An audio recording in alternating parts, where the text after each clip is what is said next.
Salut à vous tous, ici Jeff Rose. Bienvenue dans ce troisième épisode de la série Opinion GPT, là où on utilise ChatGPT pour toutes les questions, même les plus contre-productives aux plus productives. Bref, vous voyez, c'est la folie et on l'utilise juste pour tester ses limites. Alors donc, comme vous le savez dans le deuxième épisode, dans la première question, ChatGPT m'avait dit qu'il pouvait faire beaucoup de choses et j'ai testé et malheureusement, sa capacité de connaissance s'arrête seulement, figurez-vous, en septembre 2021. Moi qui pensais que les intelligences artificielles, c'était comme illimité, ils accumulaient les connaissances, puis bref, je sais pas. Va-t-il y avoir une mise à jour du cerveau de ChatGPT si les fondateurs les créateurs de ChatGPT m'entendent, s'il vous plaît. Bref. Alors donc, le sujet du jour, c'est bien sûr le top 10 des 10 questions les plus demandées. Comme vous le savez, ChatGPT peut répondre à de multiples questions. Ça peut passer des plus normales à les plus compliquées qui soient. Bref, ça dépend lequel, étant donné, comme vous l'avez dit, sa mémoire se limite jusqu'à septembre 2021. Et pour ça, je lui ai posé cette question suivante. Quelle est la question qu'on te pose le plus? Bref, sa réponse a été « En tant que modèle de langage, je suis sollicité pour répondre à une grande variété de questions. Cependant, certaines questions reviennent plus fréquemment que d'autres. Voici quelques exemples de questions qui sont souvent posées. » Tout ça. On va y aller en ordre décroissant. Et tout ça, on va partir de 10 jusqu'à 1. Et, bref, attention, il y en aura certaines que vous allez dire, mais les gens ont-ils réellement besoin de ChatGPT pour avoir posé cette question-là, littéralement? Et, bref. En 10e position, nous avons comment apprendre à programmer. C'est sûr que ChatGPT, c'est une référence, comme on l'a vu, pour les étudiants et pour l'école. Et évidemment, comment apprendre à programmer, ça, je suppose que ça va aider beaucoup de personnes, mesdames, autant que messieurs qui sont amateurs de bricole dans informatique, bref, on ne sait pas. Bref. 9e position. Quels sont les meilleurs restaurants près de moi? Ça, je dirais que c'est pas une question qu'on devrait poser à ChatGPT, mais qu'on devrait poser plutôt à Alexia de Amazon, je sais pas comment elle s'appelle la machine à Google, mais bref, tout le monde dit hey Google, mais on devrait dire Google. Bref, ça devrait être eux et non ChatGPT, je ne vois pas l'utilité. 8e position, comment fonctionne la bourse? Alors donc, c'est sûr que pour les personnes qui veulent se lancer un peu comme investir dans les marchés boursiers ou autre chose qui relie cette activité, je vous conseille, oui, ça peut donner, ChatGPT peut aider pour soit disons-le, démarrer un peu, genre le début, la petite graine. Mais je vous conseille plutôt d'aller vous référer à des professionnels de cette activité et non à une machine. Bref. Septième position dans les questions les plus demandées.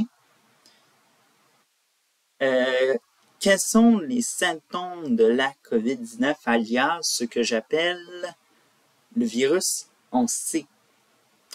Alors donc, évidemment, je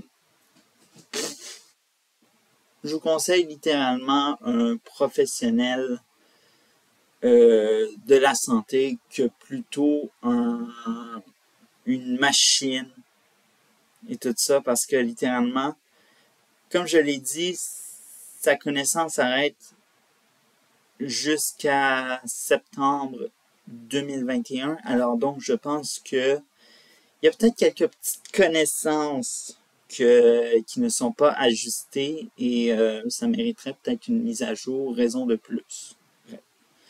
Bref. Sixième position, qu'est-ce que l'intelligence artificielle? Ça, je pense que la sixième question de ce top 10, c'est la meilleure que ChatGPT peut vous expliquer. Bref. Il n'y a rien d'autre à expliquer. Cinquième position. Peux-tu me raconter une blague? Moi, je ne sais pas pour vous, mais j'ai déjà testé ça avec Siri. Siri qui, tout le monde parlait avec ça et des fois faisait des blagues. Et c'était juste, les gens n'avaient pas de vie. Et tout ça, je ne sais pas en quoi ça peut aider, là, mais faire des monologues humoristiques, ça peut-être qu'on pourrait davantage en faire un épisode parce que littéralement, vous voyez de plus en plus que les questions s'enchaînent. Bref. Quatrième position. Quel est le sens de la vie? Et ça, sérieusement, je ne sais pas. Moi, si j'étais ChatGPT, je vous répondrais « Ayez une vie ». C'est pas à moi de répondre ça parce que, littéralement, mais qu'est-ce que tu veux que ChatGPT te raconte dessus? Ou plutôt vous raconte sur la vie et tout ça. C'est une intelligence artificielle et tout ça. À moins qu'elle vous réfère à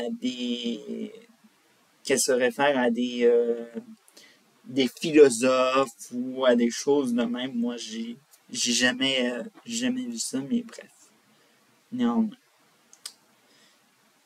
Alors donc, on arrive dans le top 3. Et troisième position, comment puis-je perdre du poids? Tout ça. Ça va être, je pense, des conseils qui vont être basiques sur ChatGPT, mais littéralement, si vous voulez, parce qu'il faut savoir que les corps des gens ne sont pas les mêmes, excusez-moi, ne sont pas les mêmes, évidemment. Alors donc, moi, je suis quelqu'un de mince, évidemment, et moi, j'ai pas besoin de perdre du poids, mais littéralement, pour quelqu'un qui rêverait en perdre, littéralement, je lui dirais d'aller plus loin que ChatGPT, littéralement. Deuxième position. Quelle est la capitale de... Bon, il y a des parenthèses pays parce qu'il y a beaucoup de... Le mot capitale peut beaucoup dire, évidemment. Alors donc, capitale, chef-lieu, bref, je pense qu'il peut mélanger les régions et tout ça. Mais il faut dire que, littéralement, ça peut être utile dans un travail pour quelqu'un qui n'est pas bon en géographie et tout ça, parce que moi, je suis quelqu'un qui est extrêmement bon en géographie. J'aurais même pas besoin de ChatGPT pour poser cette question-là, à moins que ce soit un pays que j'ai jamais entendu parler et que ça... Vous voyez un peu le truc, littéralement. Tout ça. Et on arrive à la question la plus posée. Roulement de tambour. Quel temps fera-t-il demain? Et oui, la météo.